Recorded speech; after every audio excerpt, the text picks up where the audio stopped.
I have a sports marketing consulting business, so I'm always on the lookout for things that are going to help grow my business or for the clients that I represent. And UGC could be a big answer.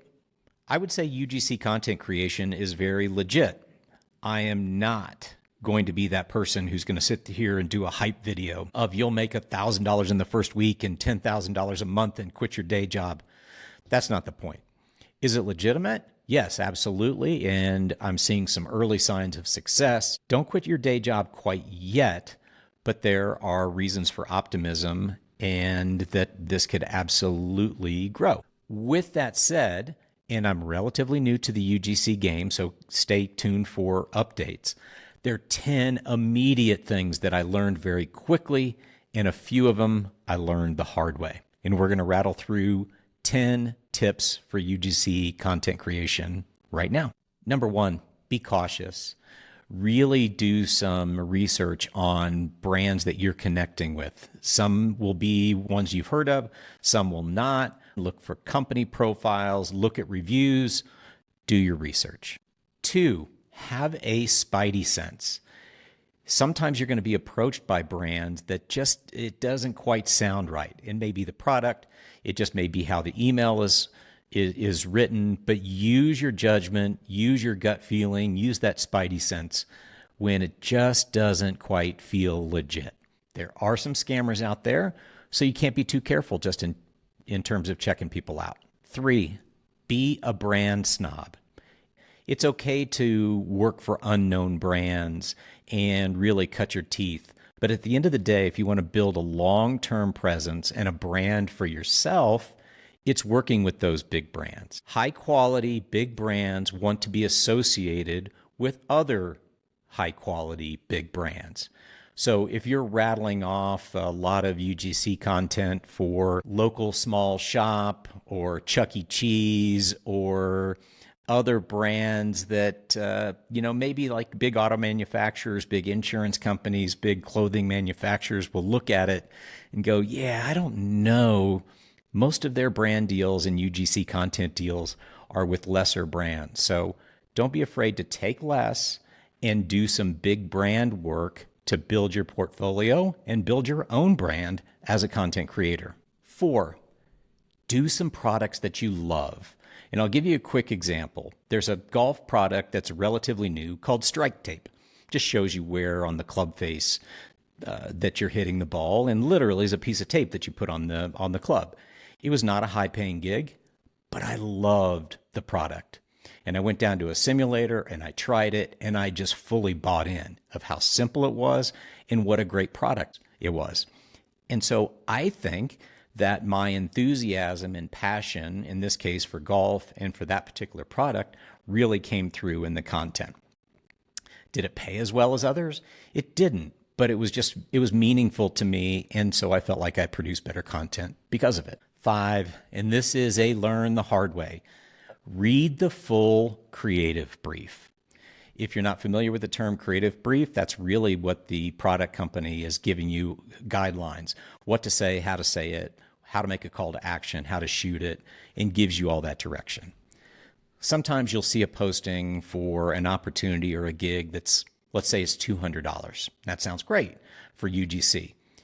And you're like, sign me up. And then you get the brief and you realize how detailed it is, how meticulous it is, how many deliverables there are, not only different deliverables, might be photos, might be videos, it might be doing the same video in different aspect ratios. Sometimes the devil is in the details on those briefs of how much it is.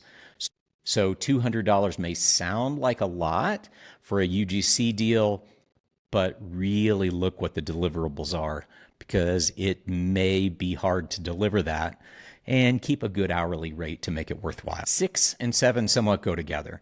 They're about passively and actively applying for gigs. So actively applying, number 6, that's pretty much what you think it is. You're going to all of the services. B-roll, billow, brands meet creators, breakfast, backstage. Something about the B names is unbelievable to me, but I'm not making that up. But there are some others like Tribe and and Incense and others. But some of those have where you can scroll opportunities, sort them, and actively apply to be a part of it. 7 is the opposite of that, is the passive applying. And in this case, you could use sites like Fiverr in particular. I haven't tried Upwork, but I think it might work as well, where you've just got your shingle hung out there for people to find you.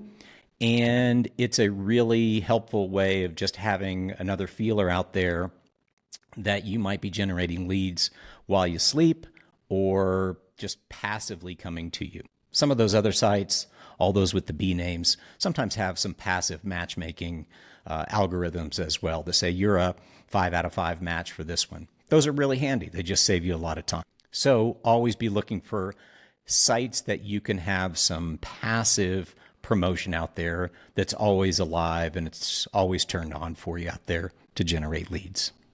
8, let some agencies do the work for you. We're starting to see other agencies that are, for lack of a better term, clearinghouses for multiple clients, and you might be able to register with them. There are too many to name here, but you'll start to see some agencies that even list on some of the other sites, such as Brands Meets Creators. That's the most common place that I've found it, where you see one agency that represents multiple clients. If you can get in with the agency and they know who you are, they see your portfolio, then they may be actively searching for opportunities on your behalf as well. 9, do not forget you are in a service business. Now, this is going to come out as a Gen Xer preaching, but some of this is very email heavy and being responsive when a brand or an agency reaches out to you. Sometimes you get text alerts, but this is competitive. You're competing against other people. If you wait a day or two to respond to messages, you may lose opportunities. This is a moment that you've got to be responsive and on it. And I've always found that being responsive and showing up for work and doing what you say you're going to do can actually help you in a very competitive industry where other people have similar skills, but you know you can be depended upon. Number 10, don't be afraid to dial up that pricing. As you get some reps, as you get more and more examples, especially if you start tying in some of the other things that we talked about, bigger brands, products that have wider national appeal from a promotion standpoint, that's only going to help you drive your brand and the value of the content that you create. So maybe last month you were willing to do a $50 deal, or you were willing to do a gifted deal in exchange for product. As you get more and more experience, your revenue has to come up as well. Let's face it, you get a lot of those under your belt, you may not be a $50 an hour person anymore. So don't be afraid to be more discriminating on offers that are coming in and keep ratcheting up that price. Those are my 10 early lessons, some hard knocks, especially like really reading the brief, sometimes maybe applying for too many things, and say, sure, I'll do that. And maybe it's a product that you don't totally believe in or that you're just not completely sold on, but you do it earlier in your career. And that's the way to learn. It's okay. I think the most important thing is just get out there, try it. I've referred to this as like batting practice sometimes. Sometimes you just got to get in there and get your reps and really try out what your voice is, who you are, make some mistakes like I have, and you'll continually learn and get better on how to do this. Anything I missed? Subscribe on YouTube and leave a comment, and let's talk about how we make each other better on UGC Content Creation.